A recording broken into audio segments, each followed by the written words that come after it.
Then they are two. Big Jibo. Yeah. That which Black BG. Photo G. Yeah. So when I clean the car now, Air condition all is that. no. Papa, you can't wait for me to spin. I'll leave the water now. You can judge people. I'm just asking you a question, sorry. You can judge people that can come here. No, I'm a journalist. I'm begging sorry. The way you talk in the question, let's say when I move from here, I'll free. Let's say when I move from here, I'll free. You said one talk again. I wanted to mean it. We'll talk to you, but you talk in the question. Hi, looking, then you want force and now more word there again. Why not be looking to the top? I'm not going to again. And said they call me to the office of OSP. I think you explain to me that you come to get you say you carry the tea to the man. After you carry the tea to the man and you come now. So what next now? And for me, I'll not there. Nobody you getting there, you say ask me too much question. Hey, there's me to say make your egg and bread. You bring it. Okay, sorry. Now I say sorry now. Okay, sorry. If you I will not ask you the question again. Okay, sorry. When I give you answer now, then you Okay, explain again. I'm not asking you no more question again. Okay, that's why now. go to school. The English say I'm many the English. Okay, sorry. What's sorry now? Sorry. Say Ali, you take time. You take time. I'm taking time. Okay, sorry. Okay. Say I can take time to explain. Okay. This could happen behind the scenes. So I supported Joseph Parker, knowing that by 2023 he'll be tired. Okay. Knowing that 2023 he'll be tired, he could have a good heart, everything good, but the brain is going down. You're not holding the end, you're moving down the hill. This is nature. My father, right now, I buy him paper. Every day I gotta buy a paper. There's a man who bought me paper before. Mm-hmm. I'm buying paper now because the time has reached. So I thought the old man could be president in 2017 and run for this. And he said, he said, when you run for one term, he said, I agree with him. 2023, no, I disagree. In my mind, he should rest, find somebody else. I'm filled with a profound sense of gratitude and humility. It has been an honor and a privilege to serve as your president and commander-in-chief for the past 6 years. Together, in 2018, we embarked on a journey to build a united, peaceful, and prosperous Liberia. And I am deeply thankful for the trust and support you have bestowed upon me and my administration during my tenure. As we navigate the complexity of governance, your partnership was instrumental in the development and implementation of policies and programs that aim to bring progress and development to our great nation. Reflecting on the accomplishment of these 6 years, let me tell you that I am proud of what we have achieved together. We have built roads, supported free wires and free tuition at high schools and public universities, stabilized the macroeconomic challenges we face in 2018, built hundreds of pro-poor housing units, and achieved on so many fronts that we are able to list here today. However, I acknowledge that there is always room for improvement and perhaps more could have been done under different circumstances. Regrettably, some of the long-term projects we initiated did not reach completion during my tenure. I am hopeful that the incoming administration will carry the torch forward and bring these initiatives to fruition for the benefit of all Liberians. Fellow compatriots, rumors, and misinformation have played a large part in our politics over the last 6 years. It is my hope we as a country will overcome this challenge over the next 6 years. To begin this, we must start with the facts. When you elect a clown and you think that he will be a king, what he does is to convert the kingdom into a circus. This is what we must deal with, and this is what we must say. Who do we elect into our public offices. Because, as I've said before, when you allow hyenas to take care of goats, why should you be surprised when the goats are eaten? This is the same. And Africa is only going to realize our potential in all areas when, by dint of choice, we enable and allow our best men and women to serve in different areas. I've heard it being said about Lee Kuan Yew in Singapore. I've heard it being suggested about Mahathir Mohamad in Malaysia. I've heard it being said about Japan. I've heard it being said about other countries. But there was a conscious decision on the part of those individuals and the followership. We always talk about leaders, but we never talk about the followers. The followers must also style up. Africans on average are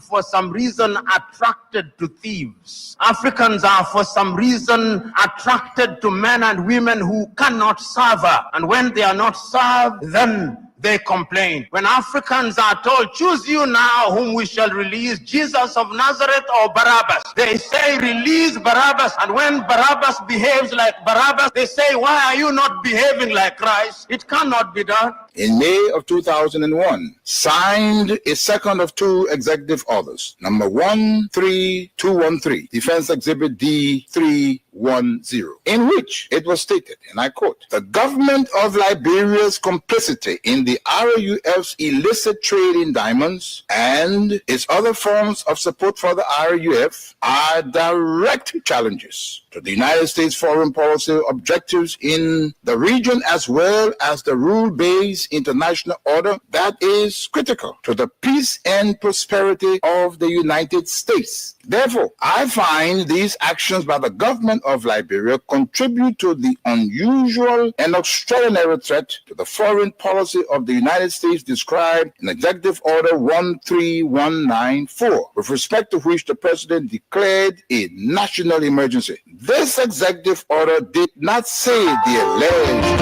complicity. My people, where you at? Where you at? Wake up when you stop slipping. Whip your hands, whip your hands, whip your hands, whip your. Come on, come on, come on. I know y'all sleeping. Y'all gotta whip us on, yeah? Okay, let's go.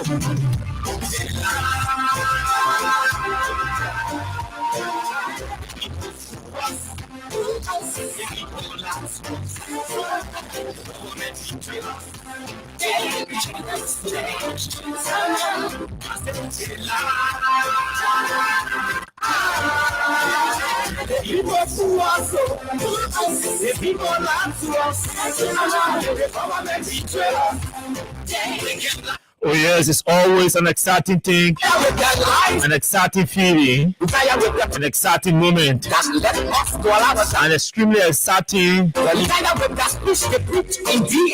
space that we have to engage and continue engaging for the good of the motherland. Regardless of what the issue is, regardless of who the individual connected to the issue may be, our responsibility is to ensure that Liberia gets better for all of us, for the ruling party, for the opposition party, for the non-position party, for the critical voices, and the non-critical voices, for the haves and the haves not. We all have to live in a society that guarantees our safety, that guarantees our well-being, that propel us for a better and greater Liberia. How do we do this? We use our talents and skills, our respective talents and skills. And the way we apply them will require or will determine the growth of our country. And that's what some of us are doing here. In spite of the challenges, we brave the storm and wear strength and vigor to keep engaging. Let me say very, very pleasant good evening to all of you across the country. Good morning, good afternoon, good evening to those of you in the diaspora, our friends, our fans, our followers, our critics, and even those of you who do not like the things we say and the way we say them. It's good to have all of you joining us tonight. It's the 8th day of July 2025. This is Freedom Hard Talk. This is Freedom FM. This is 87.9. My name is Austin KAWAH, and we're driving you straight up to 10 o'clock. This is your only political fellowship on radio at about this time. Just a lot to talk about.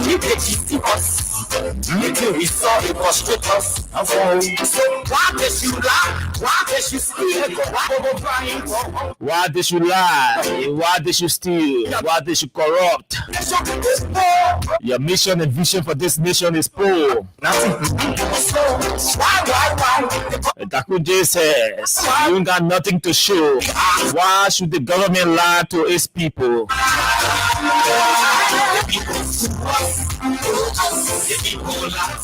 We are receiving some reports along with some documents in this whole Saudi Arabia rice thing, which we're going to talk about a little bit. On today, the Ministry of Labor ruled in a case involving a Liberian versus the bank, SRB. We have that ruling. We're going to spend some time on it as well. Something funny and interesting, but interesting. We'll talk about Nima County. So, Information Minister Jeremy Matthew Pia, Mines and Energy Minister Wilmot P. They all have something to say, different accounts about how long the government have been engaging Avao or HPX. The Information Minister says 16 months. The Minister of Mines and Energy says 18 months. We don't know which account to take, but we're going to play the two audio recordings of the Information Minister and the Mines and Energy Minister. One person is saying it took them 18 months to negotiate, another person is saying it took them 16 months to negotiate.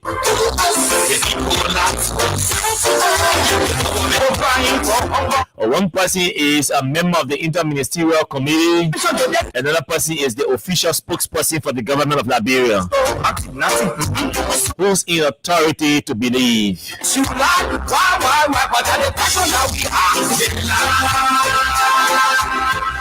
Also, on the July 17 protest, Police Inspector General had called a press conference to announce that, to allege that the organizers of the protest have been refusing to comply with their request to submit their request for protest to them to the Ministry of Justice. And according to the police IG, the protesters or the organizers of the protest have refused. The organizers of the protest called a press conference to say, "Hey, come on, talking the we submitted a communication to the Minister of Justice." So what were we able to gather? We were able to gather some facts. We have a communication that was submitted to the Ministry of Justice, contrary to what the Police Inspector General had to say. We're going to read for you the communication and the official response from Moba Kimolo as well on audio. This is radio. This is good radio. It has to be informative, backed by facts, and entertaining. It has to be spicy. So don't forget, we are giving cash at $4,000, $5,000, and $10,000 just for what? Just for what? Just for 50 LD or 25 cents. So we'll come back and tell you the short code and how to play. Crime Stopper Liberia is our official sponsor, and we are officially in partnership with Yanshing BA. Let's take a break from our sponsor and partner. When we come back, we welcome all of you who've joined the fellowship tonight, and we move on to talk money and talk politics and talk development.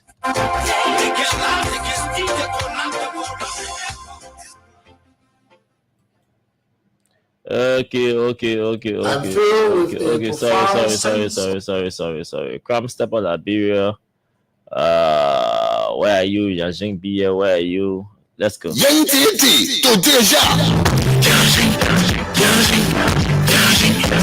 Introducing Yanjin Beer from Beijing, the newest sensation in town. Yanjin Beer is so smooth and light. You can drink it without enough money, feeling very energized. And you wicked boy, the woman will be very happy. No headache, no eye steaming. And the Yanjin Beer bottle, it got a special way again open. Nobody will ever use you for the opener again. Very easy. Yanjin Beer can be found wholesale or retail at Sir Exeter and Jungle Water, and also in supermarkets or bars around you. Reward yourself by drinking Yanjin Beer, and trust me, you will be ready to go.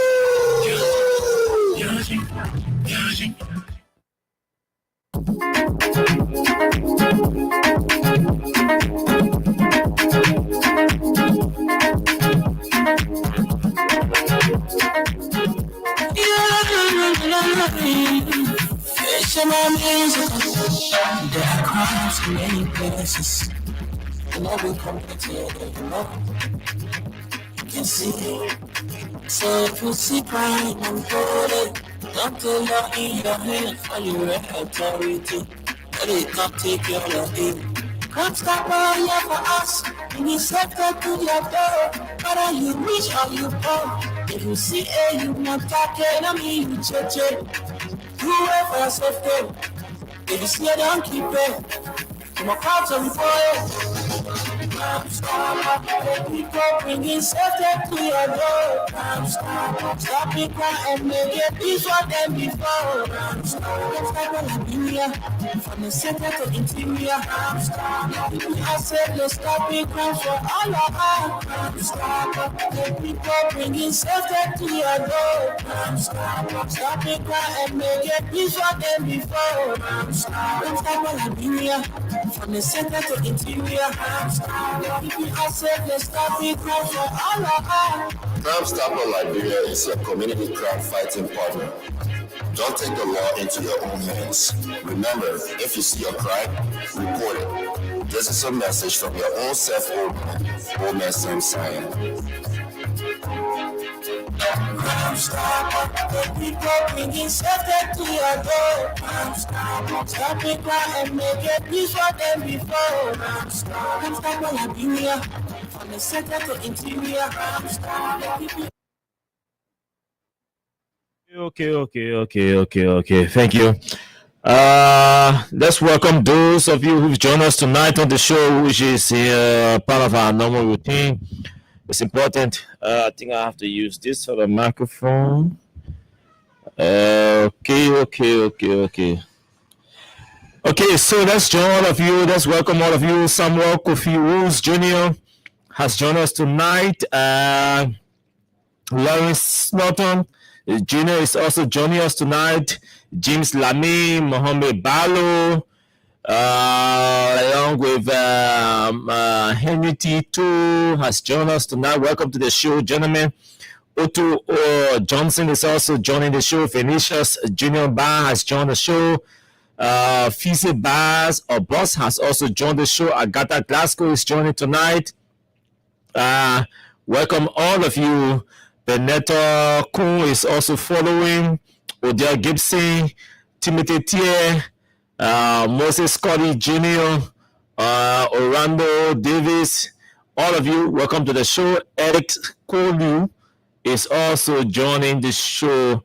Abel Aduch has joined us as well from Mangibi. Mangibi, you guys have a new superintendent, right? The president appointed a new superintendent today for your county. Welcome to the show, all of you. And please don't forget to share the show, to share our live in your different chat rooms, which is important. Okay, so that's all we are. Welcome all of you. A lot happening over the weekend, and there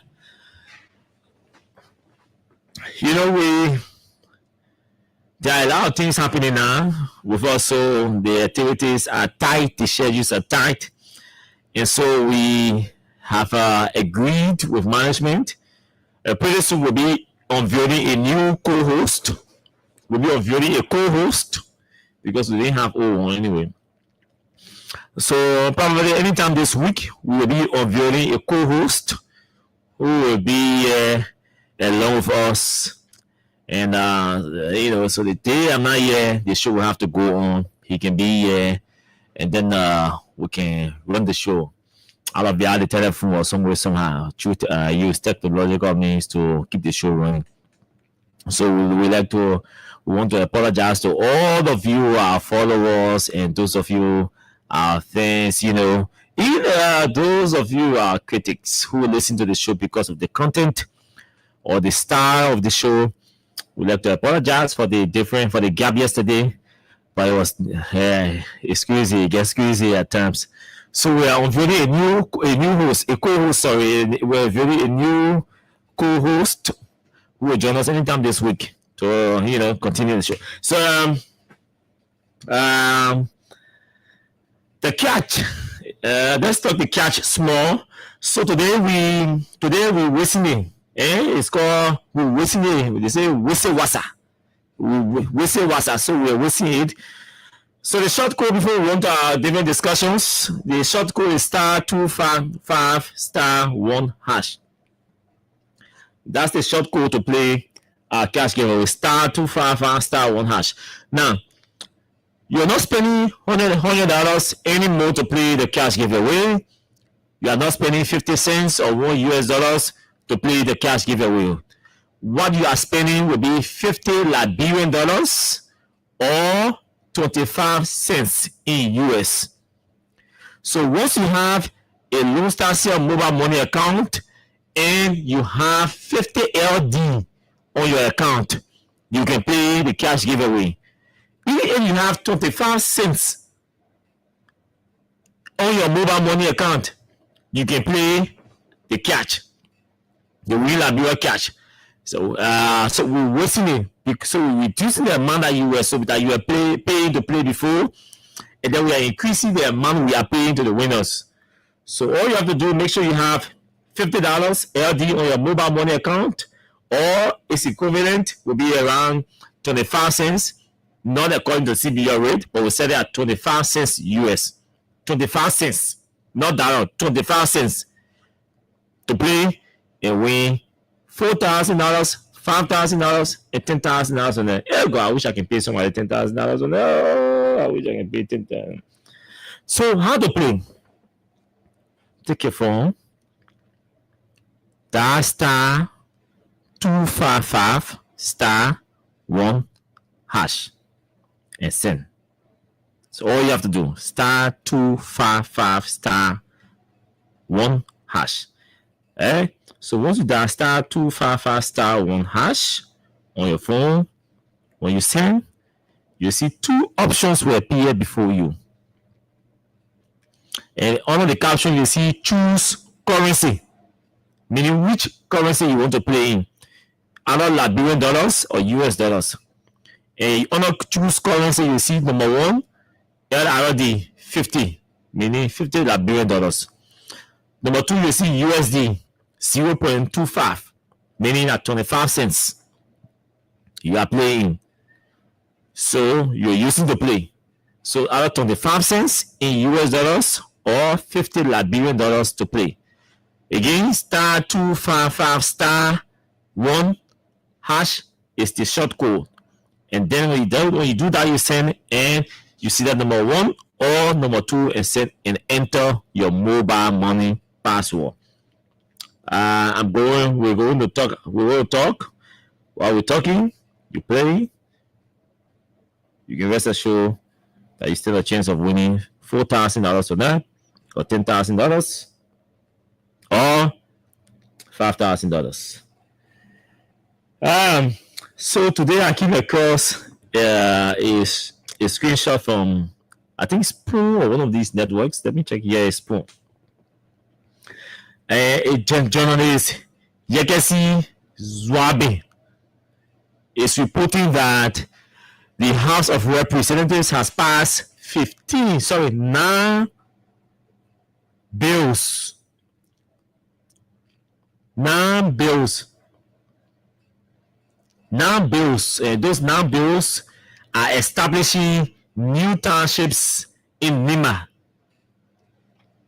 Now new townships have been established in Nima by the legislature. If the president signs that into law, it means Nima will get 9 townships. To a communities already existing, but they are elevating them to township level.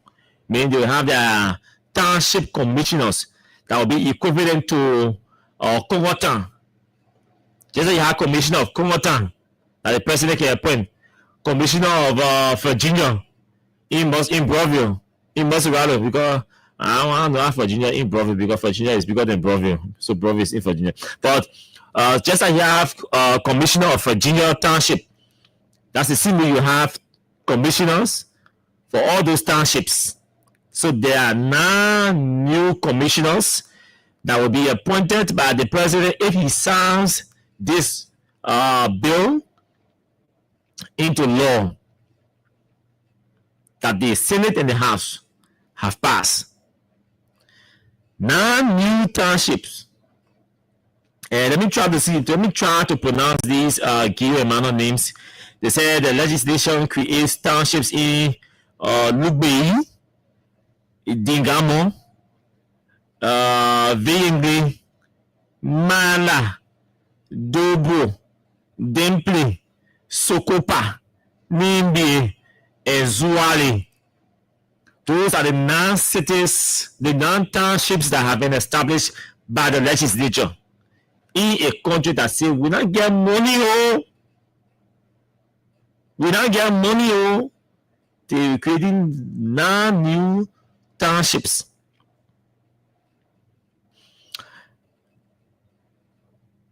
I remember when the conversations were ongoing about the Local Government Act, the decentralization bill, with the Local Government Act, to decentralize leadership.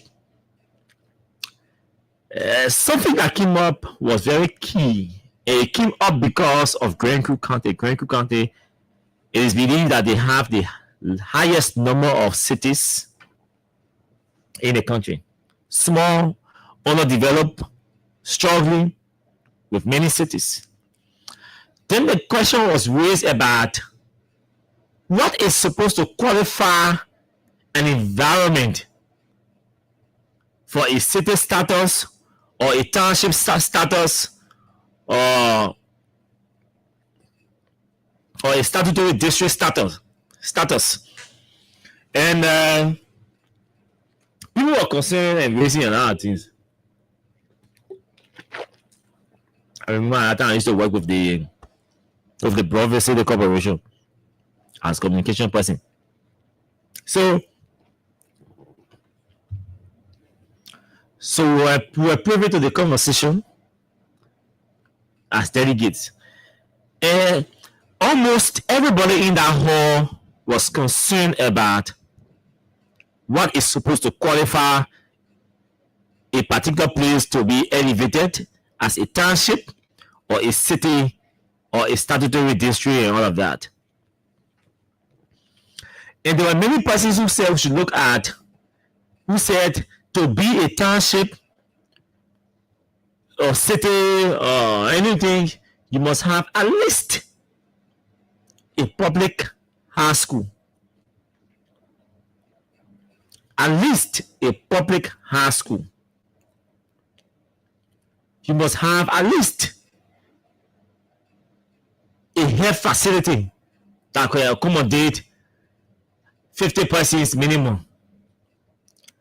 You must have a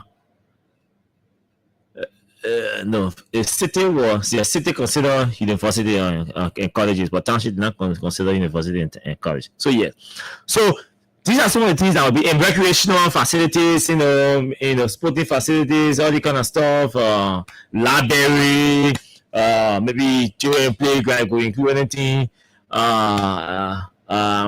Yeah, those are the basic things. But you go to some of the townships, they don't have anything. At the population also came up. some suggested that you will have at least 5,000 persons living at least 5,000 persons. So say no, 5,000 too small. Let's say 10,000 persons. In a township. Till now, I'm told that was extracted from the bill. Because we already, the argument was, the justification was that we already have the electoral districts that get demarcated after a particular period of time, depending on our population, national population and census report from regions that will come out. We have to demarcate, so we don't need to focus on all of that and everything. But again, those lawmakers who believe that, creating now additional townships will impose additional economic burdens on the government. I think support of that conversation. We need to focus more on building and improving our infrastructures. We need to focus more on creating jobs for our people. And the way we create jobs, we cannot depend on the government to keep creating spaces for people in political accommodation in government. We are complaining that the government does not have money, civil servants are not taking pay on time, and we're creating new civil service jobs. Instead of focusing on how we can expand the private sector and all of that, we focus on creating new civil service jobs. And that burden comes to the government. Then the government comes back crying again because a township will have at least 10 employees. That's a list. Because you need a township commissioner, you need a clerk for the township, you need a secretary, you need administrative assistant, you need security person, one or two person, you need cleaners, people who will provide janitorial service in the commissioner's office. You need, different departments. So the minimum you can have down there, there's some places where that even have language, I think interpreters of stuff. So you need at least 10 persons to a township. But there's no township in this country that has less than 10 employees on government payroll. So in essence, the government has created additional 90 jobs, a minimum of 90 jobs.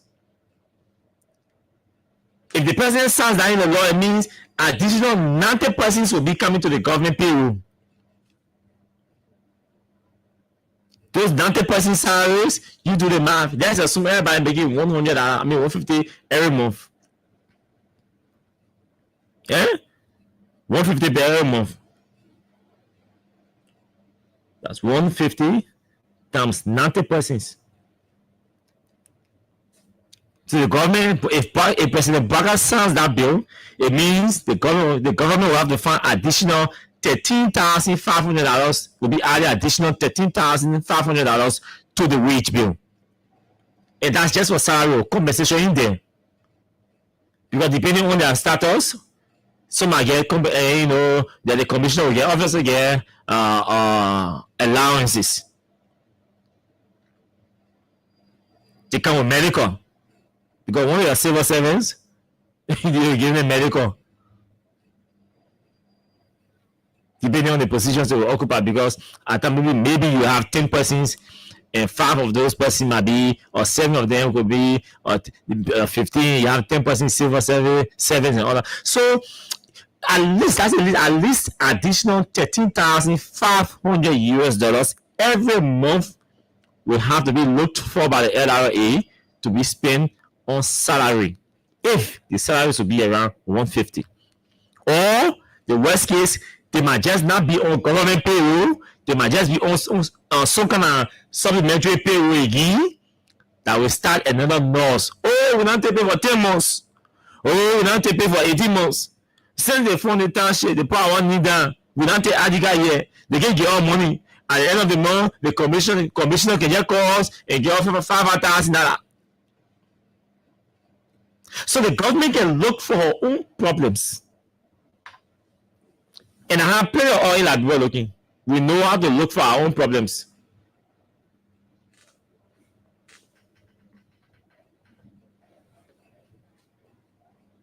We know how to look for our own burdens, our own financial burdens. If we have $13,000 to spend every month, all government pay to pay people in Nima, why can't we spend the $13,000 every month in those same towns and places to develop the place? Why can we do that? Because let's say the 10 persons, we say 150 times 10. Now 1,500. 150. Let me get that. I'm not going about 150 times 10 percent. 150 times 150 times 12. 1,800. So one person salary per year at 1,800. Times this by 10 persons. That's $18,000 a year. In some of the what do you call the other township? Zwaple. He imagine spending that kind of money down there annually.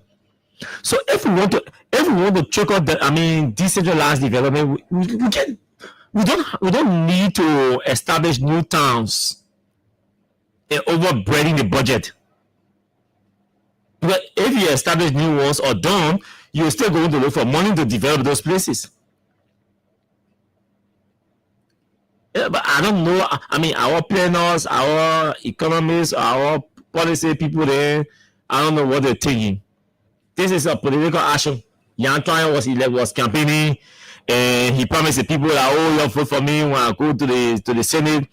I will push to elevate your village, your community to a township status. Now he's elected, he feels obligated to the people.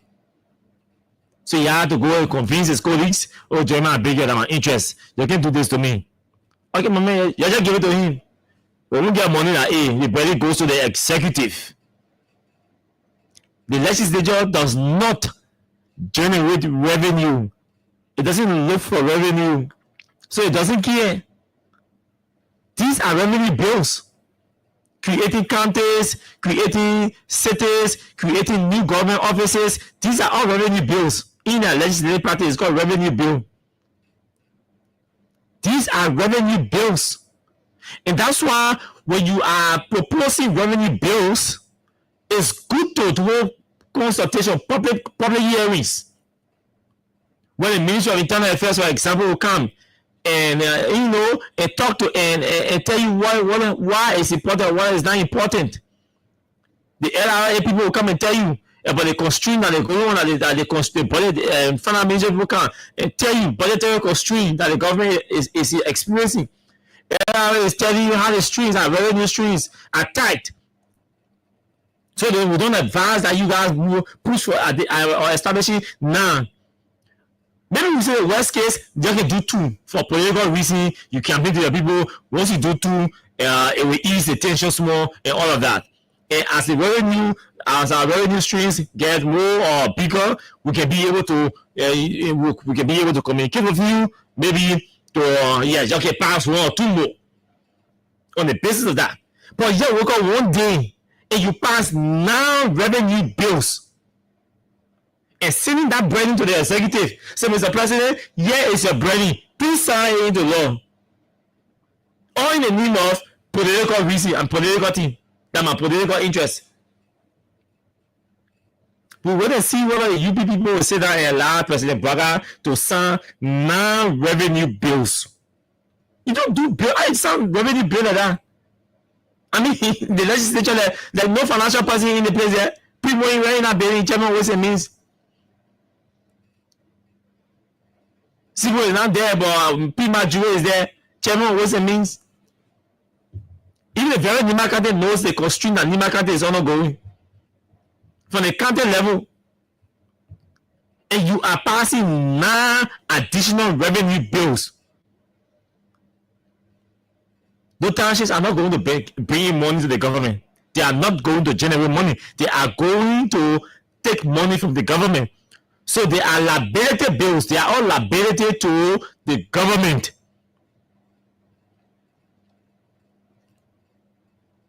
They are liability to the government. So what kind of government will be looking for our own liabilities? The very legislature, the speaker was recently crying for money to fund for our modernization project. We didn't get it to even put running water in Capitol Building. And they sitting in a building that does not even have running water and stable electricity. They toting water in bucket and going upstairs in Capitol Building and still passing bills that will impose additional stress on the budget. I mean, how do our leaders make decisions? How do they rationalize decision making? And every time we say it's all in the name of politics, so we politicize everything, we blind our eyes to realities and politicize everything, and all in the name of politics. They bury there bucket water. They can throw water in the bucket from downstairs and carry it up. And they then pass a bill to pose additional burden on the budget. When you tell them reduce your salary, they say no. We tell them, okay, that ration the distribution of gas, the allocation of gas. The main East can be getting 500 gallons of gas every month. Then the person, the DJ Blue, my own representative, where in District 17, getting the same 500 gallons of gas. They say no. We are equal lawmakers. We are equally represented. Elected. We are equally elected by our people. But let me be realistic. Somebody from River G, you gave me 500 gallons of gas every month. The person from district number 8, Pristo, you give Pristo 500 gallons. Pristo can walk from his house to Capitol Building. But you suggest this thing to our leaders, they get angry. And with all of these constraints on the budget, then you sit down in one day time, you pass 9 revenue bills. And in the building, they can say, my mayor pass it, that you can live on money. Your work here is to pass bills or pass laws. Now, work there is to implement. Implementation will include looking for money, identifying additional revenue sources to fund or support the implementation of these bills. These acts will pass them. I know a few of you in the president's office can listen to the show. So again, the legal advisor in the office, if I don't trust his legal advice, but I hope he will be along with the economic advisor, so the president can be able to sit down and review those 9 instruments. But those are revenue instruments. We gotta be very careful when we are passing or dealing with revenue instruments in the legislature because it's a burden to the government. We have to be careful. So you pass the whole 9. Say, hey, executive, don't pay on the executive. Again, but that was just interesting. I thought to talk about it. Yeah, I thought to talk about it. Okay, so on today the Ministry of Labor, ruled in a case that we've been following for long.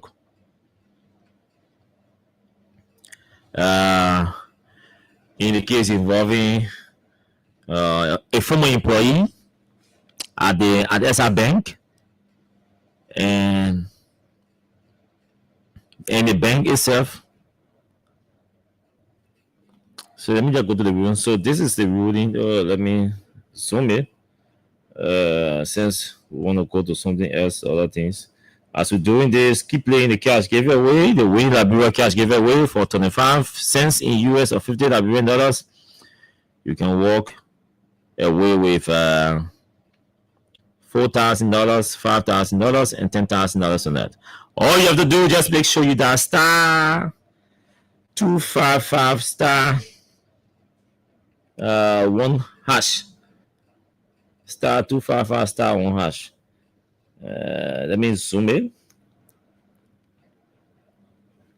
So after they said after a careful observation of the witnesses testimony, evidence adduced during trial, the facts and surrounding circumstances will hold the conviction that the complainant is being wrongfully discharged from the employ of SRB based on malice, hatred, and prejudice, and said dismissal is also pregnant with falsehood and miscarriage of poor administrative errors.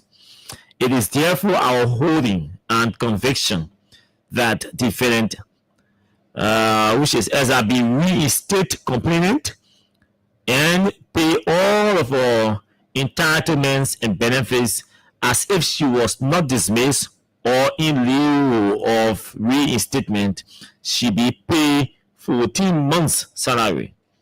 Outstanding leave, which is 2 weeks per year, for 3 years, and provide and and provident fund, which is 8% of our gross salary per year for 7 years. That is to say, in accordance with the below tabulation. So the 14 month salary, 3,500 per month times 14 months. That's what the labor ministry is saying the bank should pay. And outstanding leave, 2 weeks per year. 2 weeks per year for 3 years.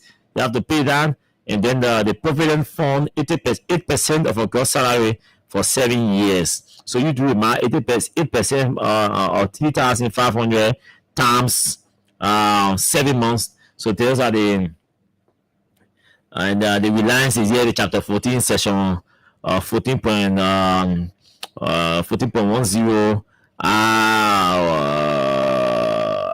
and 2 of the Decent Work Act of 2025, chapter 14, section 14.3 of the 14.37, I think 14.37 of the Decent Work Act of 2015. Of that. So SRB, SRB is in a big mess, but we found time to talk about that. We can't talk about that tonight, but they're in a big mess. I can say that. I know that. I have evidence. I have proof. They are in a big mess. So those of you who get account of SRB will tell us something, but they're holding small. But they are in a big mess. So this whole Maxwell Kimaya thing, Front Page Africa is reporting an interesting story. That I'd like to get at least 4 or 5 paragraphs for. So, moreover, corruption allegations made against former Foreign Minister D. Maxwell Kimaya are being contradicted by documents and testimonies obtained by Front Page Africa, contrary to claims by former Assistant Minister for African Affairs, Maxwell Va. Financial transactions tied to a Saudi rice donation were not handled by Kimaya or the Ministry of Foreign Affairs, but were paid directly to the vendor, Futa Corporation. So, the Saudi people did not give Maxwell Kimaya rice. They didn't pay the rice to him directly. They didn't do anything. He didn't have interaction with the rice. They paid directly to the vendor, and the vendor delivered to the user. So, FAR recently accused Kimaya of misappropriating a total of $4 million in foreign assistance, $2.5 million from the Kingdom of Saudi Arabia, and $1.5 million from the Kingdom of Morocco, allegedly meant for food aid and the renovation of the ministry's headquarters. The claims have since sparked debate and drawn public attention, but new evidence revealed by Front Page Africa appears to clear Kimaya of wrongdoing in 2022, blah, blah, blah. So since I have the communication here, let me just read the different communications that we have, since I have them. All these communications here. So the National Disaster Management, the Futa Corporation, and I think they transfer the invoice. The invoice is there. So let's read from Futa first. What Futa has here. So this is a communication we have from Futa Corporation. The government says Margaret has to rest and others. So we have to bring out these facts. I'm not here conversation about this because I have been really searching for some facts to really believe that Comfort Soil then Kimaya then was go still rise. And, so say let's stick on some of the facts. So yes, sorry, I didn't put them. I didn't put them on the page. So this is the communication from. Anyway, I will share on my Facebook page. But this is the communication from Futa Corporation, which I'm going to read. And it says, Mr. Nasser M. Asubi, Assistant Director of Emergency Aid,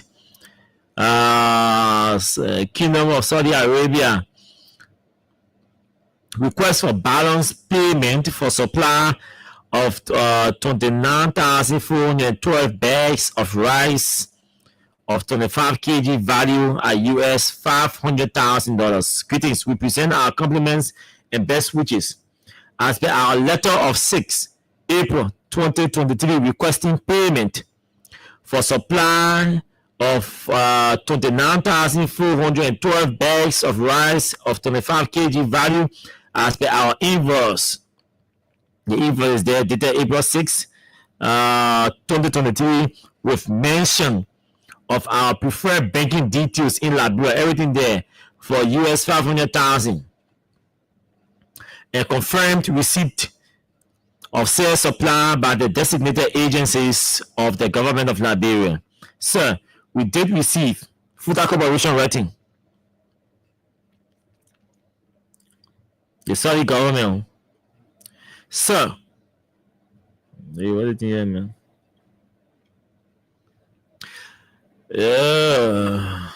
So we did receive US $487,135.04 attached on 10th May 2023 with a shortage of US $12,864.96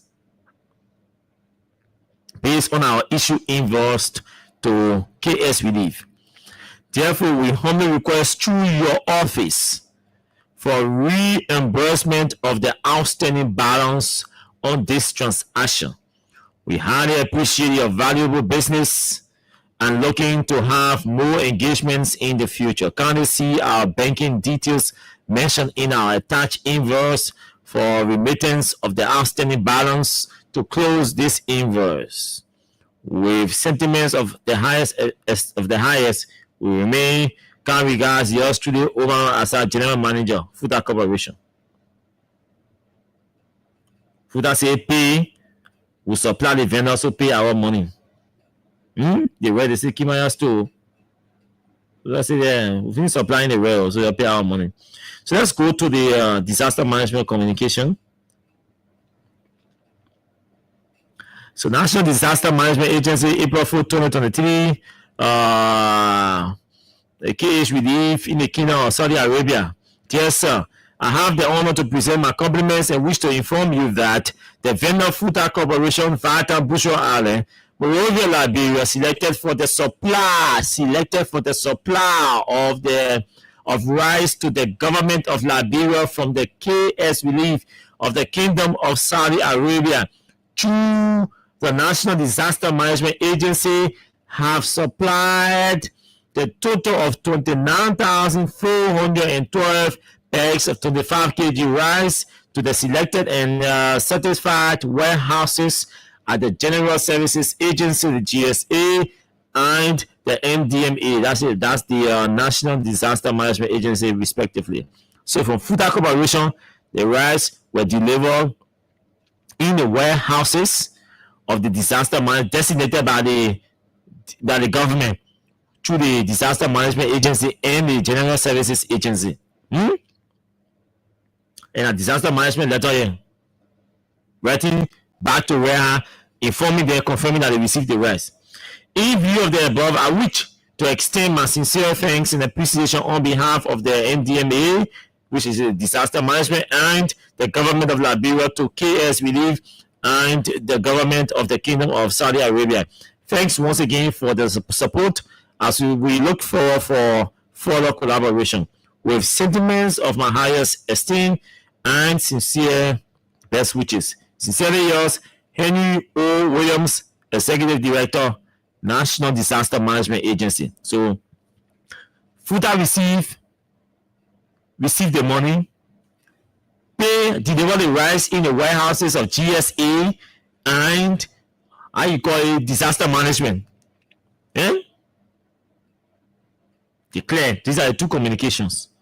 So we thought to bring that to you, and I get anything to say about that.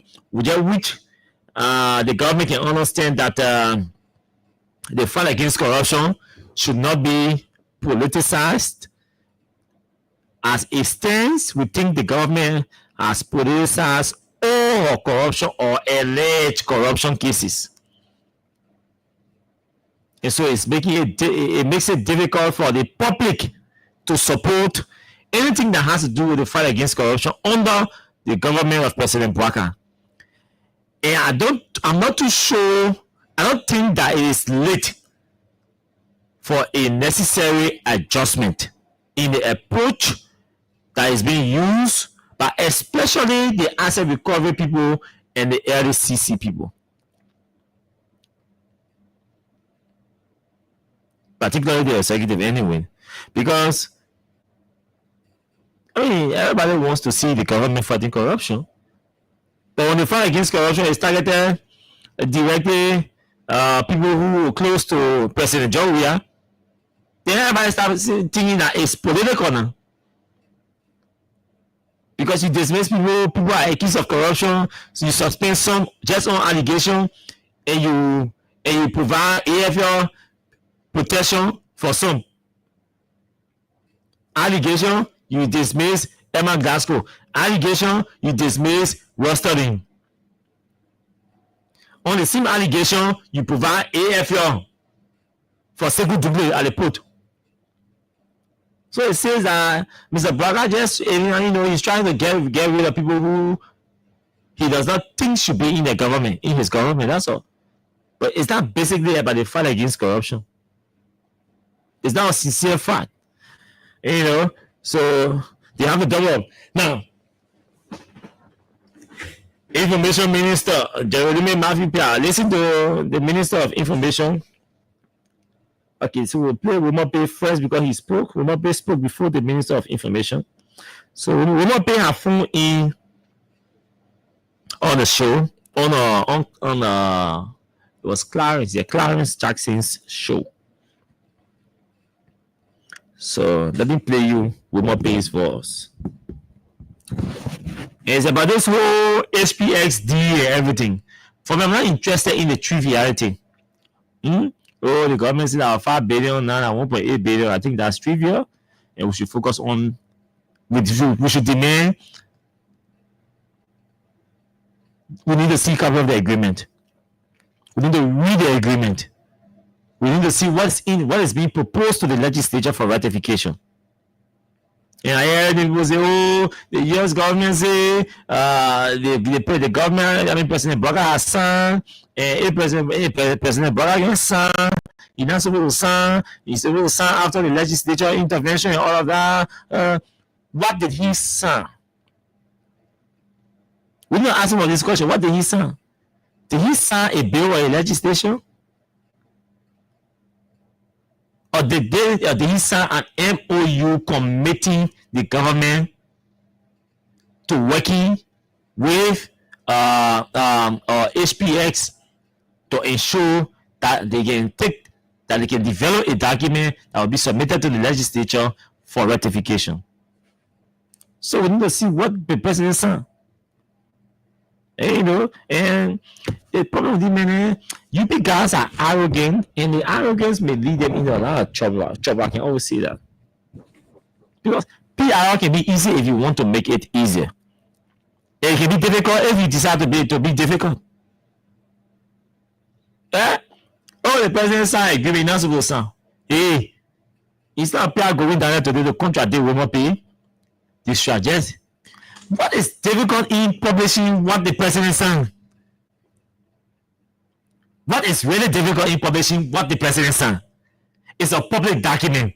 It's going to end up becoming a concession agreement between the government of Liberia and Avaho Limited. So why is the government having it?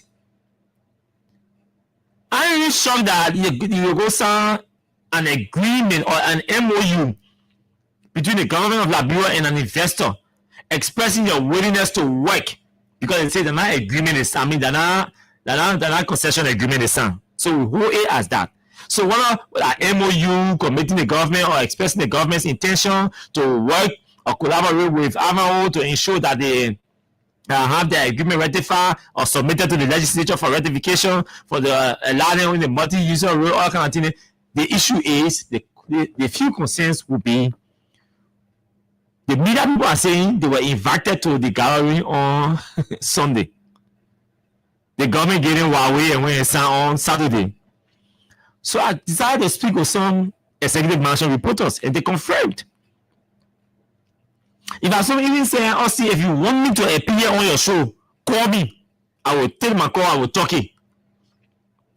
I said, no, man, listen, I understand you want the news and all that, but don't risk.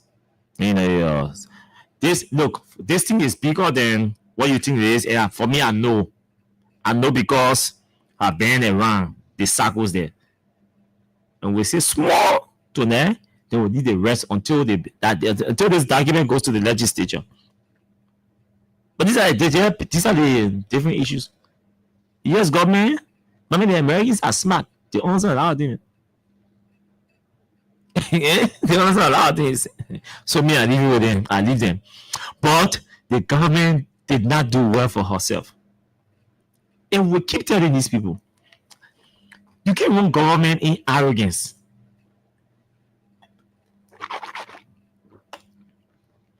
If you choose to run government in arrogance, it's going to be a problem for you. And until you can adjust, more of these problems will come before you.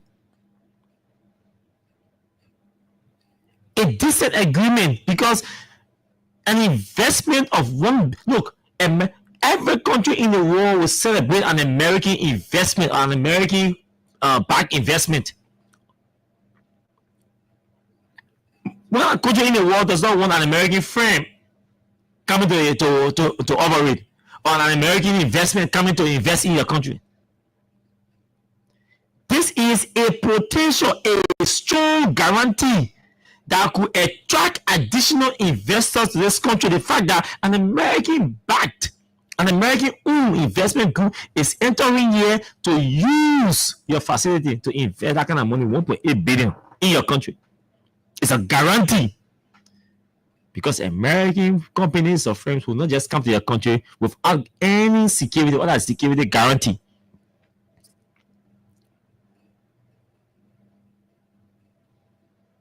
And I see people are talking about, the government, they didn't have to call the press to sign document. Why did HPS even agree with the government to go sign?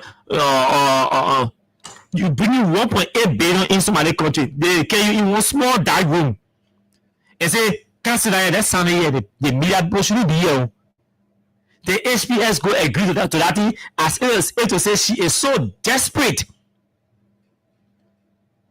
Because that's how it appears to me. Why is HPS so desperate?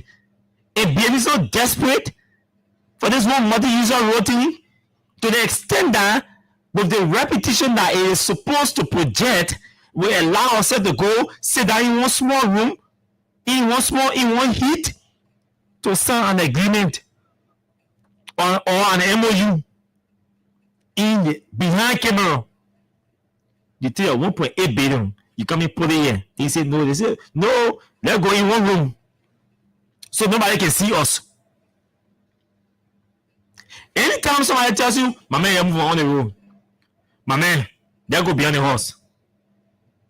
Hey. Me, I'm going to see you now. You hiring for somebody. My man, they go behind the horse and go talk. You don't want anybody to know. Confidentiality. But concession agreement can be confidentiality. It's a public document. You can sign it in closed door and come outside to come lecture us. Listen to the Minister of Mines and Energy.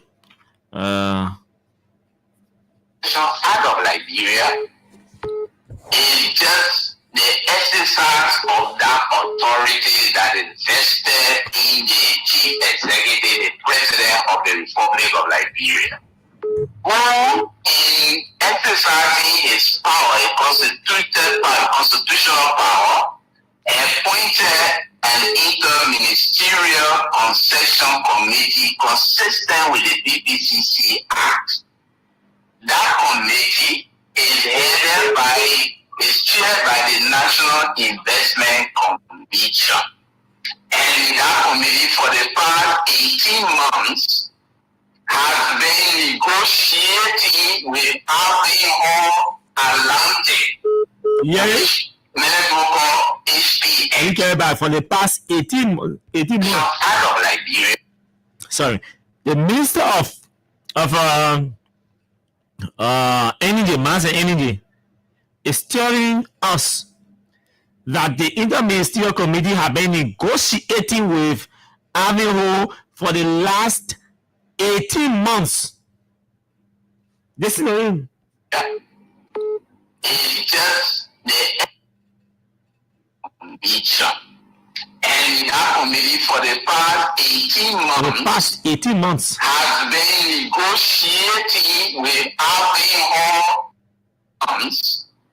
has been negotiated by the National Investment You listen to him again before I play Pia. And that committee for the past 18 months has been negotiating with African Atlantic. Did you hear the Minister of Mines and Energy? The Minister of Mines and Energy is a member, or the ministry is a member to the Interministerial Committee, or should be a member to the Interministerial Committee. Since I don't have confirmation that he is, but should be a member to the Interministerial Committee on this negotiation because it is money we're talking here. It's money we're talking here. So the Interministerial Committee, the Ministry of Mines and Energy should be a member to the committee. So in terms of authority that focuses on negotiation, in my reasoning, the Ministry of Mines will be best suited to speak to negotiate time left for negotiation. Even though the Minister of Information is the chief spokesperson now, what in my mind did not happen, which I will say after we play you Jeremy Pia. So let's play you the Information Minister. Intensive negotiations with African Atlantic have been ongoing. That ended on Saturday with the signing of an instrument that have processes to go through to become legal and binding. That ended on Saturday for about 14 to 16 months. 14 to 16 months. Intensive negotiations.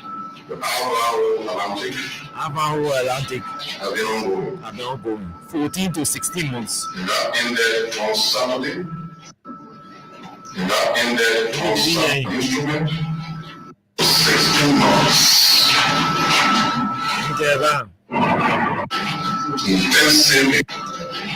Intensive negotiations for 14 to 16 months. 14 to 16 months. Intensive negotiations. Okay. So the Minister of Mines and Energy says for the past 18 months, the Information Minister says for the past 14 to 16 months. You see, these are things that raise eyebrows and suspicions when it comes to these big negotiations. This is a big negotiation. It's a serious investment. 1.8 billion US dollars investment. It ain't no joke. That our government officials cannot even put their thoughts together, cannot even project, cannot even communicate in a coordinated form and manner. Even the length of time that it took the government to negotiate the deal, they are missing the time. The Minister of Mines saying 18 months, the Minister of Information saying 14 to 16 months. Inaccuracy, uncoordinated, contradiction. Now, the inaccuracy, the contradiction, in the uncoordinated manner in which the government is even communicating or clarity speaks volume, speaks a lot about this whole negotiation. To add to it, they invited the media for Sunday. Then they held a signing ceremony on Saturday. My man, I'll be to the house on Sunday, man, come to me.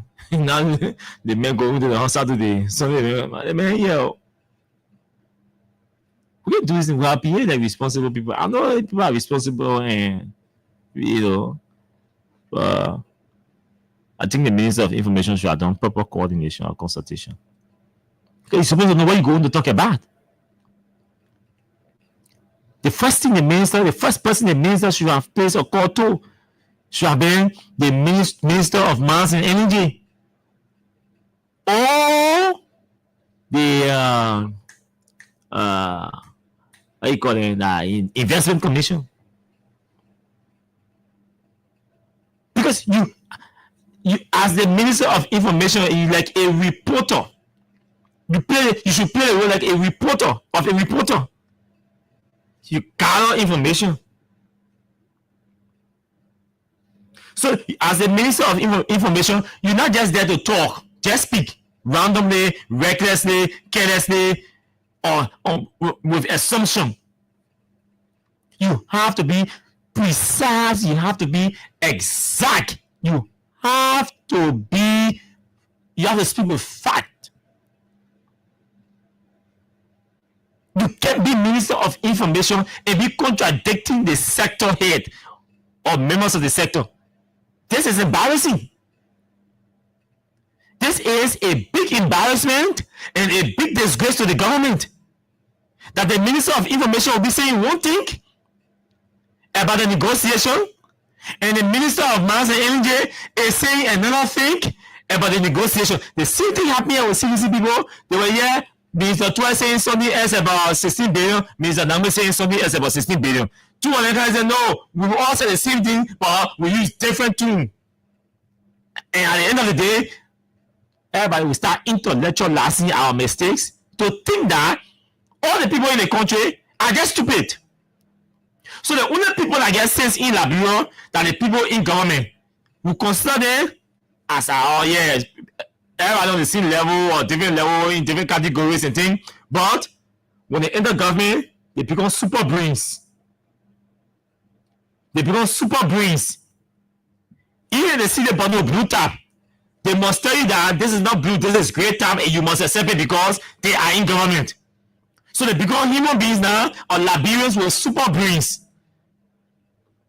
So they are Liberians with super brains, so they can say anything to you, and you just accept it because they are in government.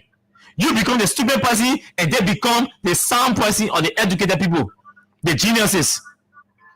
You can't be saying these things. You can't be contradicting yourself. The government cannot be contradicting yourself.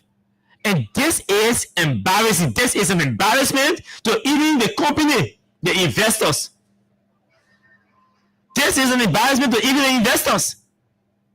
That you sat on the table for over 18 months, 16 months, or even, let's say over 12 months to put it in the middle. And after 1 year plus negotiation with a company, the government cannot sit down in a coordinated manner and say it took us 18 months to negotiate, or it took us 16 months to negotiate, and they are contradicting themselves and providing inaccurate information to the public. That two senior officials of the government will come and say, if one person say it took us 16 months, 14 to 16 months, the other person say it took us 18 months, more than 18 months.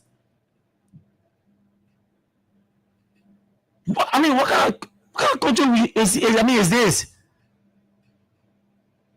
And these are the things that can get some of us angry. These are the things that can get some of us angry. Because I hate to see people who are, I have respect for making elementary mistakes.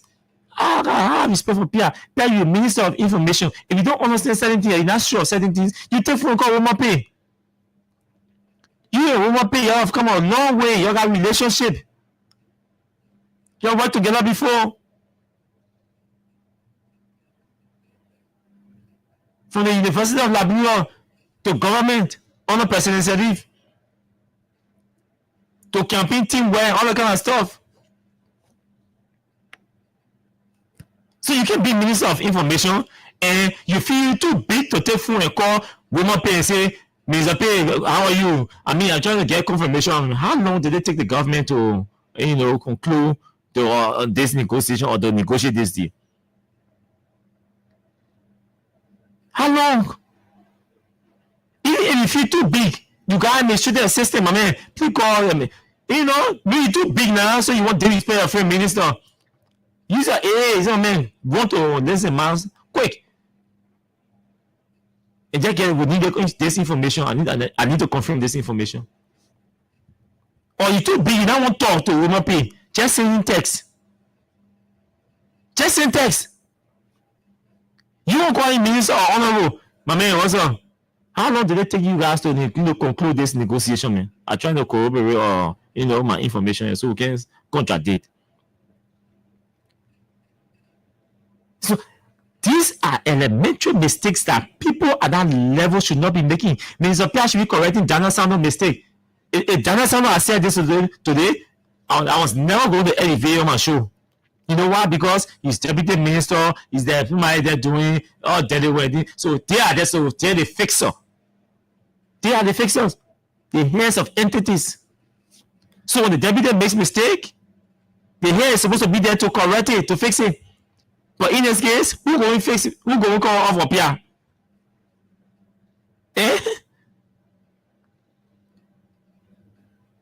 These are the experienced people in charge of the country. So when you see me placing so much emphasis on this, because they set a standard. The standard that bar so high. They projected themselves to be the most educated people in the country, the people with the best brains, the experienced people in the country, and all of that. They're the most organized people in the country. They're the most mature people in the country. They are the ones running the country now. With all of these qualities, we should not be seeing the kind of mistakes, elementary mistakes coming out of the system. I mean, it's embarrassing. It's disgraceful. This is an appalling disgrace. That means the parliament and brotherly government for the Minister of Information. Because, mind you, Mr. Pierre, there soon you are listening to a friend show the morning, so you need to listen to OKF in the morning. But you can tell me the whole government, the entire government, they don't listen to OKFM. You can tell me that. You can tell me the entire team from Mikat, not one person there said listen to OKFM this morning to hear Roma Pace call to on the show. Did you say that? Is that possible that the Ministry of Information with 3 deputies, I think there should be 3, well, I think one president said he shut down one department. But you have deputy for administration, minister, deputy for administration, deputy for information services, and these are deputy for technical services. Public affairs, deputy for public affairs. So you have all the assistant ministers there for information services. And all the people sitting there, nobody listen to to hear your counterpart speak on the issue, and you call a press conference that people listening to you, the press conference globally, and you contradict the minister, the first speaker. There was a first speaker, man. The press conference was held in the afternoon, 2-3 hours after Roma Pay spoke on this thing. and say for the past 18 months. And after 2-3 hours, you call a press conference and contradict the first speaker on the same issue. It's about, this is disgraceful. Yeah, I'm telling you, Chief. Yeah. Yeah. You see, I'm putting messages. Got it on where. I mean, it's embarrassing. This is embarrassing.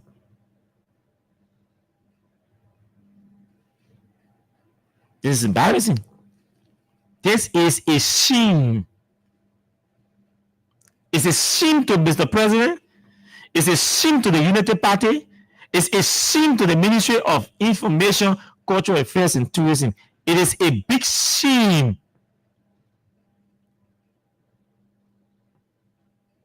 That grew up people sitting down at the Ministry of Information are unable to properly or effectively coordinate their content, what they communicate to the public on behalf of our inter-ministerial committee about a serious investment in the country, 1.8 billion investment, and we are contradicting ourselves and providing inaccurate data information about the negotiation process. If the negotiation process is questionable at this stage, this is the shit we're talking about. From this stage, we are already questioning the sincerity in the negotiation process that led President Bwaka into signing some instrument. Because the information ministry say, the president signed an instrument. 1.8 billion. The thing the president signed, it is an instrument that will culminate into a concession agreement. The thing the president signed, an instrument. According to the information minister, after 18 months of negotiation, according to the Minister of Mines, and after 14 to 16 months, according to the Minister of Information, the president signed an instrument. The instrument not getting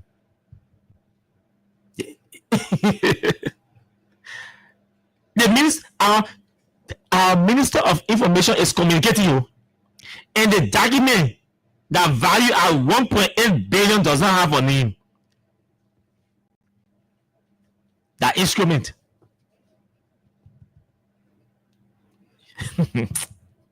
Oh, this country. You know, when President Bwaka was inaugurated, it took me, the election was held in November. I didn't do radio until February 2024. Because I'm not a UP people now. So I was like, look, my expectation was high. I shouldn't lie to you. Then American posted urging us to manage our expectation. And many persons just restricted it to just job. Or maybe job and all of that. They restricted it to job creation or job distribution.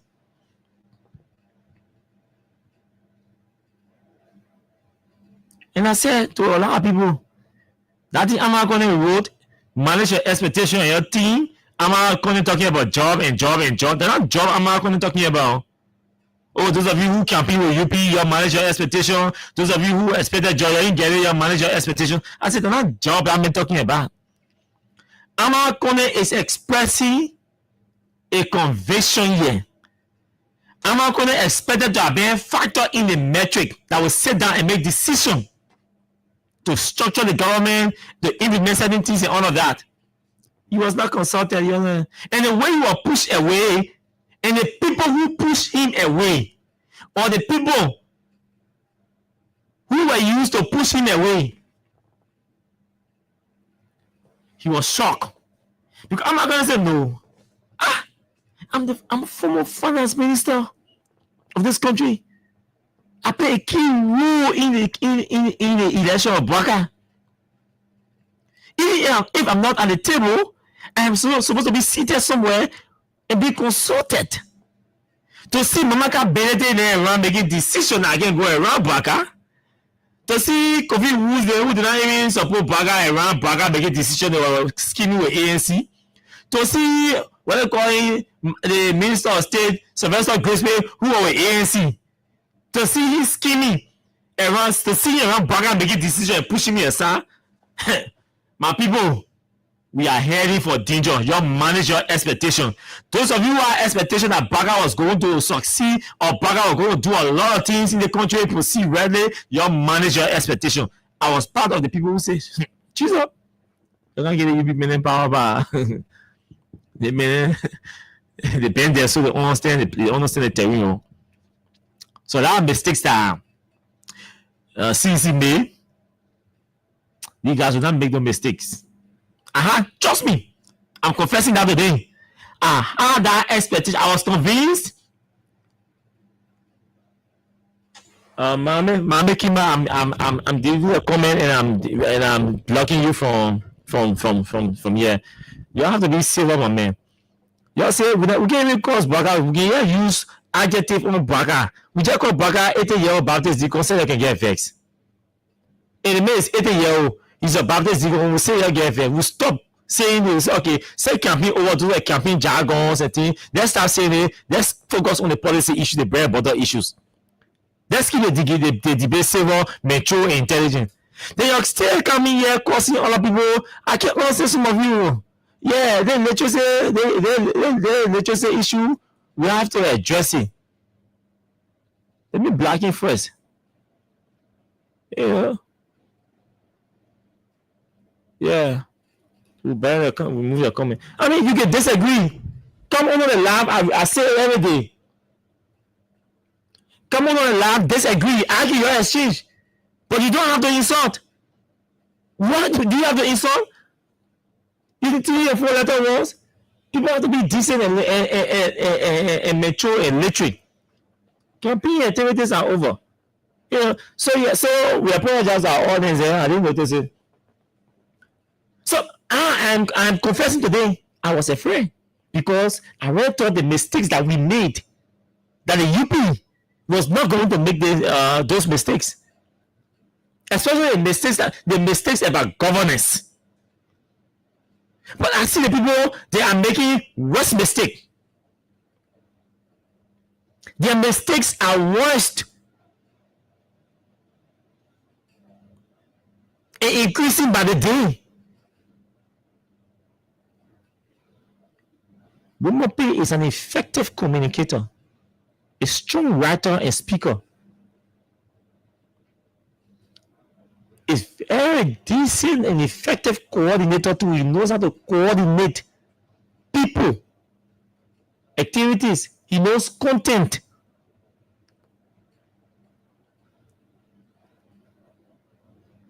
He knows it.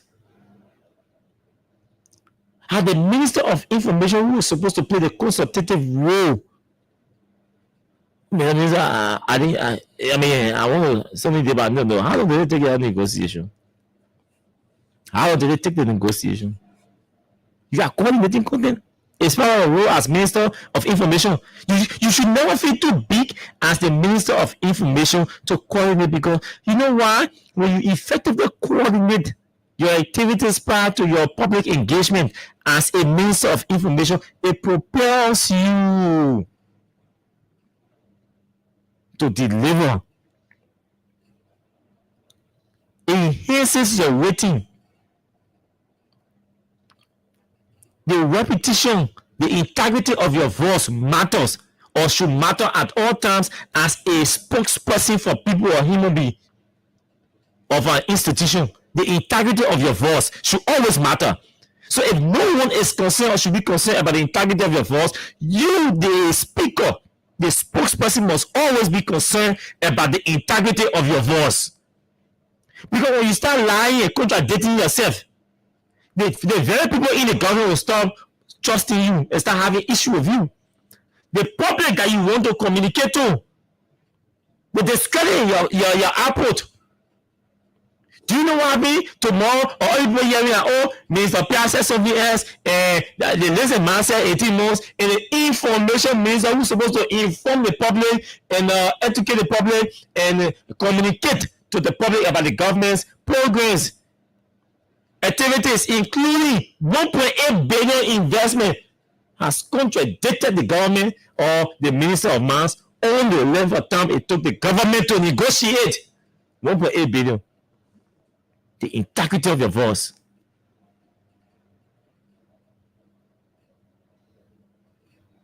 You will around plan, you talk to him. Because these are the same songs, those of you who've been following us on the CDC, these are the same songs that we're singing on the radio about Mikat on the CDC. We're telling them inside our chat rooms and on the radio behind these same microphones that, hey, your PR and propaganda activities are uncoordinated. It's a problem. It may cause further problem. We saw 16 billion and 25 million mobile as how it was handled. Uncoordinated PR program. So everybody see the evening. Then the sophisticated men and unquote come there, they are in making worse mistakes. I don't know, mistakes are elementary. You can talk before researching. You can talk before confirming. You're supposed to consult, get confirmation, get information before talking. And you always know authoritative source to identify, a consult with. In this case, the authoritative source that anybody will want to listen to will be Mass and Energy. It's not money related issue we're talking about. Or it's not investment we're talking, the investment commission. And you know what I mean? The entire Mika was too big to contact investment commission or Mass and Energy to ask a simple question: how long did it take the government or the committee to negotiate with these people? And that a senior member of the negotiation team will come and announce 18 plus months that it took the government to negotiate. And another senior official of the government, the Minister of Information, will come out and say, no, they're not 18 months. It took the government 14 to 16 months. Man, people.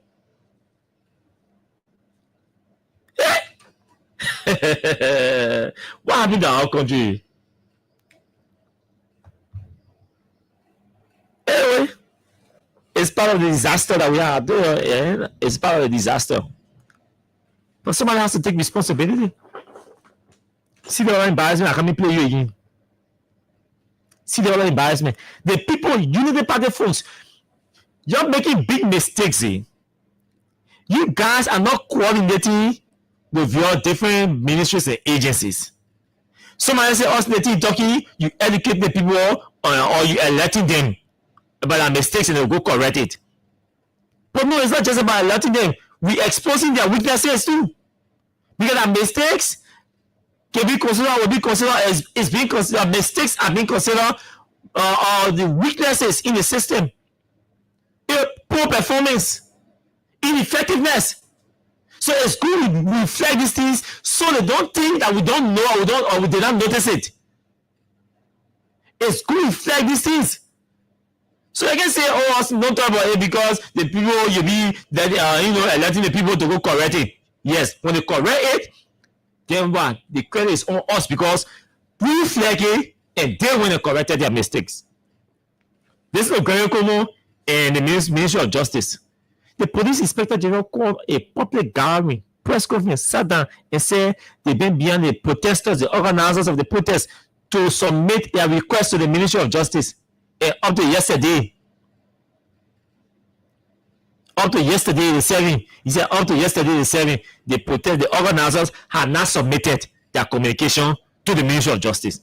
When the organizers have submitted their communication ever since before the press conference, and he did not know as the police inspector general, it means the request was not submitted to the Ministry of Justice and they did not send it to the police inspector general. Or after they went to the Ministry of Justice, they sent it to the police and they didn't reach upstairs. And the RG did not even care to consult Ministry of Justice and went to the public and say the organizers of the protest have not submitted their request to the Ministry of Justice. Another contradiction again from the government.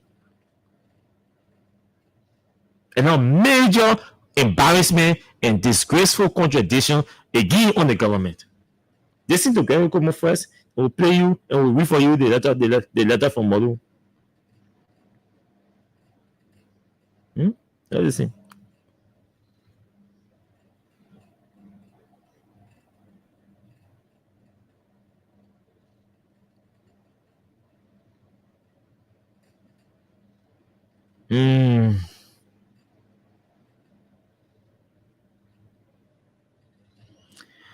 So let's play you Gary Komo's audio recording. Listen to him.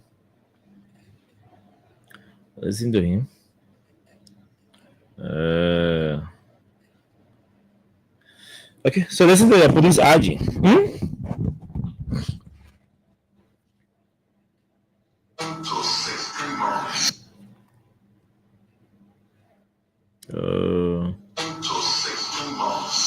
Appear all the way. Okay, where is Gregor Como? Okay, listen to this. This is the RG. Once again, we are here as law enforcement body to continually express our commitments to the protection of lives and property in this country and the dignity of the person. As we draw closer to July 17th protest date, today makes it 10 days from that day. We have asked planners to engage with the Ministry of Justice to get a permit and inform law enforcement as to routes they intend to take so that we can provide the adequate protection. Up to today, we haven't seen any such engagement. However, we want to reaffirm our They didn't care about it. The RG said they have asked the people, the organizers, to submit. Up to now, they're not seeing any such engagement. Once again, we are here as law enforcement body to continually express our commitments to the protection of lives and property in this country and the dignity of the person. As we draw closer to July 17th protest date, today makes it 10 days from that day. We have asked planners to engage with the Ministry of Justice to get a permit and inform law enforcement as to routes they intend to take so that we can provide the adequate protection. Up to today, we haven't seen any such engagement. Okay, so he said they are not seeing any such engagement, right? And that's really the communication send. The engagement, it's good that the planners place the engagement on record by communicating with the Ministry of Justice. Okay. Let me read the communication. Okay. This is the communication from Stan. Addressed to the Minister of Justice. A stand solidarity trust for a new day stand, and this communication was received by Charles Moba, Ministry of Justice. His number is here by 12:49 p.m. I want to receive this communication. I want to receive the communication. 11 minutes to 1 o'clock. 11 minutes to 1 o'clock. I want to receive this communication. They receive it on the 4th of July, July 4th, 2025. He received this communication. This communication is dated. Okay, so solidarity trust for a new day stand in consortium with We the People movement and collaborating civil society organizations, July 3rd, 2025. So the letter is dated July 3rd, 2025, and the letter was received by Charles Moba, Minister of Justice, on July 4th. Councillor Oswald Tue, addressed to Councillor N. Oswald Tue, Minister of Justice and Attorney General of Republic of Liberia. Official notification of July 15 to 17 peaceful protests under the theme Enough is Enough. Dear Honorable Minister Tue, we extend compliments from the Solidarity Trust. Solidarity and Trust for a New Day stand in consulting with We the People movement and several collaborating civil society organizations across Liberia. Through this letter, we write to officially inform your office pursuant to Chapter 3, Article 17 of the 1986 Constitution of the Republic of Liberia of our intention to peacefully assemble in accordance with the law, international human rights protocols, and consistent democratic practice in Liberia's history. In the lead up to our nationwide peaceful protest, 2 separate civic events are scheduled to take place, beginning on July 15, 2025, and culminating on July 17, 2025. Under the theme Enough is Enough, the sequence of activities, particularly on July 17, protest constitutes a lawful and non-violent civic campaign aimed at demanding justice, accountability, good governance, and respect for the rule of law. Firmly grounded in constitutional principles, this peaceful demonstration will mobilize thousands of Liberians from all walks of life, giving voice to the conscience of a nation confronted by deepening hardship and democratic deterioration. In the scheduled activities, everything there, Day 1, July 15, 2025, Memorial Parade, a symbolic burial of war victims, 20 symbolic caskets, honoring each of Liberia's 15 counties, the victims of our devastating civil wars, including foreign nationals, the 3 lives lost in the King John massacre, and all those slain by extrajudicial killings, will be solemnly carried from Broad Street to Palm Grove Cemetery. This sacred procession, this didn't cover you. This sacred procession is more than a march. Okay, I got me. This sacred procession is more than a march. It is a movement of collective national mourning, a dignified symbolic burial of those denied justice. And the communication here, comment the people have refused to engage. So the question we should be asking now, has the government replied this communication? The answer is no. Yeah? Do you know that the government has not replied this communication? Then the police IG goes to the public to say the folks have refused to engage. Something is not wrong. You see, we try to sound or appear in a manner that looked more political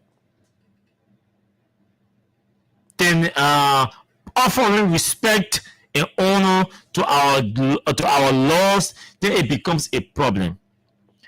If the IG was not informed, we just consider that a mistake, and you can go back to the Ministry of Justice, get a communication, reply the communication, inviting the people over for a conversation.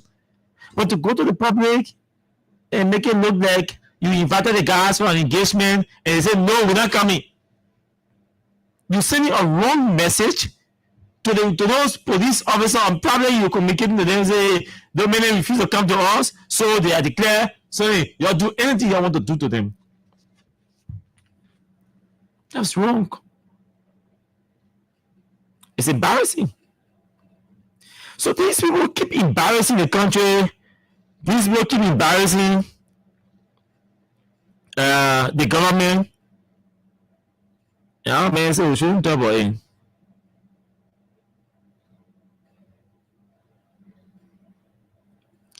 Man, Doris son, STEM. Somebody send me a screenshot. A police officer, PSU officer.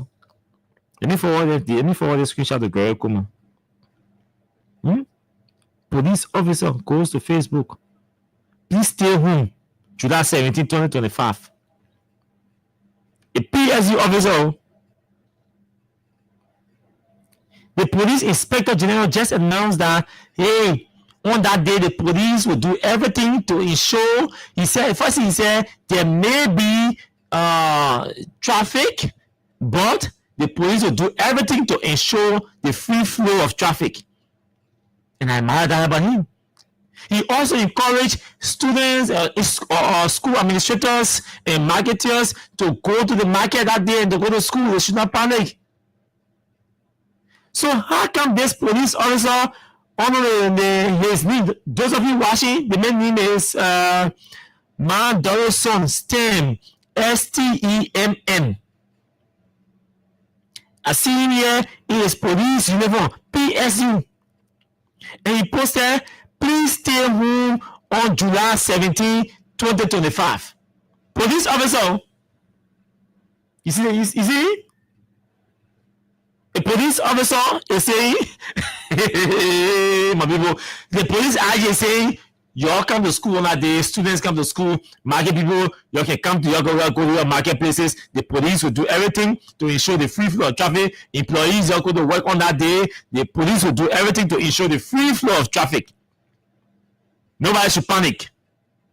The ERU officer, PSU officer, then here, the PSU officer say, allow you don't listen to Greg Como.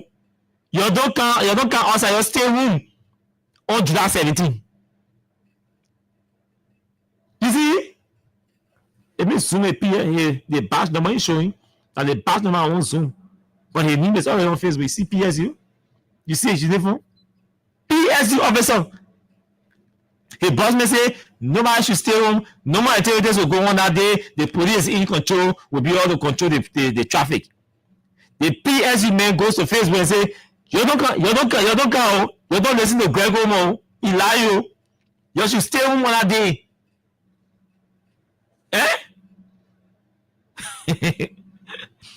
There's a girl who knows him. She went on her post and her name is Sataros God Divine Favor Johnson.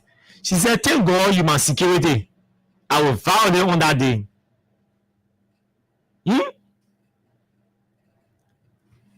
I'm talking that day. Yeah, taking calls. Welcome to Liberia. Trust me, nothing will happen to them, man. You will go free. Police officer PSU. He boss me say, everybody should not panic. Nobody should panic. There may be traffic. We will control the traffic. Everything in the recording I play, but no time to play the full recording. He is telling you, say, hey, la, you don't panic, bro. You don't panic. I mean, he said, no, you're still, you don't come outside that day. You come outside, you don't bring up because we shoot. Because that's what it means. You come outside, we shoot. You come outside that day, we shoot. This is exactly what the police officer is saying. You don't mind, Greg. 0776 104 104 0886 500 104 are the numbers to call and be a part of the show tonight. Let's take calls. Okay. Hello, let's hear you. Hello. We need to change the phones in here, man. The phones are really. Hello. Oh. Change these phones in here. And get better phones with better speakers. Yes, you're live. Go ahead. Yeah, my name is Okay. Yeah, according to the protest that coming in, my brother in the PSU, he even told me, say, I want you to stay away because our boss man, when you come up, all the girl, all the selfies, man, if anybody try to do anything, we should retaliate. So he gave me advice. So for me, I said I advise my friends I run into to them go for the protest. Okay, because your brother they put everything that he say, girl, come on, giving instruction to misbehave. Yeah. Okay. Maybe I want to put him writing on Facebook telling people not to come outside that day. Yeah. Even my brother told me about it. Okay. Yeah. Thank you for that confirmation. You. They make do nothing. A bimbo. Hello. Good evening. Oh Jesus. Hello. Yes, hello. Good evening to you. Please go ahead. Yeah, I want to talk to you. I don't want to be mean. You Okay. got my number in your phone. Okay. Okay, so I got information for you. I will take it over to you. No, I'll take the number. Yeah, let me take the number quick. Yeah, take the number quick, but you got it in your phone. Okay. I'm a police officer. Okay. Police officer. You know who talking. Okay, yeah. I know who's talking. Yeah. Okay. I will not come and you, but I will call you. I know. Okay. Okay, I will call you after the show. I know who's that. Okay, so I want to take. Let me see the time. I can take 3 calls and then go home. Anthony Stevens. Baba man, J Baba man. We say we want new Brazil. They gave a new Brazil. Who's the guys no joy? Indecision. That's the name of this song. Indecision. Okay. J Baba. Cap with a J. Don't start G. International. Hello. Yeah, we see your sorrow to the colors of the network looks like orange and misbehaving these days. Go ahead. I followed the show and I thought to listen, but I had a question that I wanted to ask. Okay. I think this is the second or third time that people call on the show and now want to disclose their identity. So I thought if some of us, even that we support government and we have sensitive information that we want to share with the media, can we also do the same? Not, given our identity, but we can share those information. But we don't know you. Okay, when you call tomorrow, say I don't want to call. Say I want to talk, but I don't want to be known. I don't want to call my name. Well, I need to talk. Okay, so I have some information as it relates to the health sector that I thought to share. Okay, go ahead. I will take care of. No, I will do it. When I call now, I will not disclose my identity. So tomorrow I will share with the show. Okay. Thank you very much. Next person, go ahead quickly. Hello, you're live. Yeah, okay, thank you. This is the same way I usually do it for my local resident. I think one of the intents by people more supported by Women Joe Boaka and other government officials have been we as opposition, although willing to stand for the Nigerian people, we have discovered all of those plans. Well, the police direct, that's the plan. The plan is that to put people in our midst, at the end of the day, they will say, people are disgruntled people, we gun them with weapons. But that day, let me say this to the police directly. We ourselves will be security for ourselves. Nobody will be in our midst. When they enter in our midst, we see out there that we security will take them. So let me say to them, all of their plans have failed. Thank you very much. Masisi will close tonight. Go ahead, Masisi. Hi, this is Dr. Masisi on the line. Welcome, Dr. Yeah, thank you. How you doing, my son? Well, God is good to us. I missed you yesterday. How my grandchild? Yeah, they're okay. Like grandchildren now. Oh, okay, grandchildren. Okay. So, I see. No, they made for hello. And so, what they call him? I call him. I call him. Say. Yeah, old friend, you know, No, that's my friend. Baby, I don't deal with bad people. And I want to see you around me, my son. I beg you. That's my friend. I don't deal with bad people. Yeah, I tell you, not say your friend. They been a bad man. Yeah, a bad man. You get a message to you that they play is to get go and start carrying up. What they get to you just like don't follow come on the road and say that maybe soon as you go to school. What they may steady on his platform that they play the company is different. And not may steady up. They all live video and they show you a fast number. They tell you that don't matter, man, what you saying. Stay who don't go there. Once you want to do, my son, it will die for a wreck. The thing that is happening in this country, what they met to a bucket, what they put went behind and stole the boy, we're not doing it. People are suffering. Do you see that? You can see the country, the whole country standing. You know, you drop it, you will hear it. The whole country is not listening. When you told us we are doing, it will be better as usual, today is more as usual. So they more as usual. And you tell it all, we should go protest, one of the nation go protest. We say no. And we'll get on the street. That's what I will be the fall I protest. Now you girl, come on, and get a picture. So you buy your target. Yeah, let me get it. Get it, no, my city, my video on social media. Then the fight on Facebook, I will be the fall I protest. You will let that email on there to be with the people in the crowd. I will support that day. I will support for the desert day. And they are supposed to the people. And then they tell me, say, oh, you people out the world.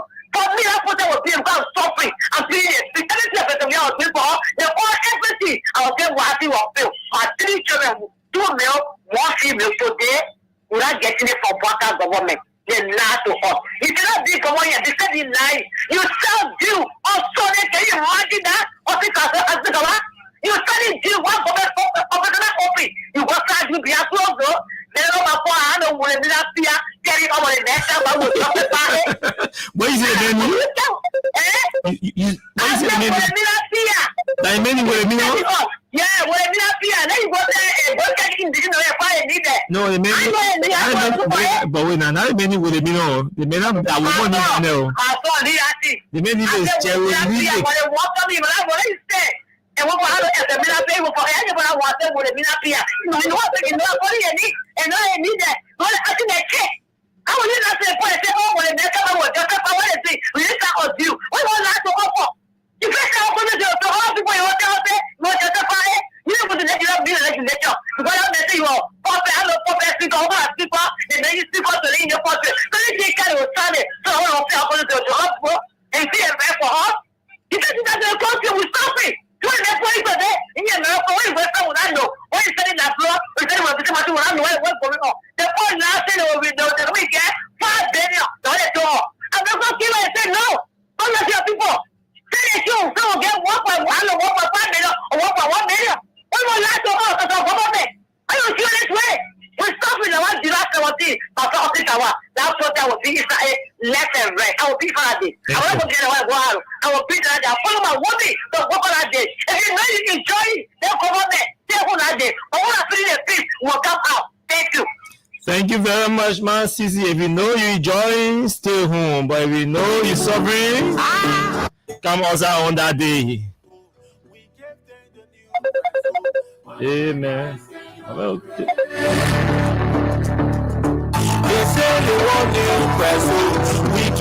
Okay, we are going home. Thanks to all of you who join the show, follow the show. Those of you who share the show, we appreciate you so hard. Hats off to you. Those of you who bring your data to watch the show via Facebook, YouTube, via radio, the online radio, we appreciate you. We shall be back here tomorrow by God's grace. Always we pray for strength and ask you to help. Join us in praying for strength and energy as we continue this journey. I got good news for you about I'll give you at the end of the month. Until we see you tomorrow, my name is Austin. Do have yourselves pleasant moments in your respective areas. Bye-bye.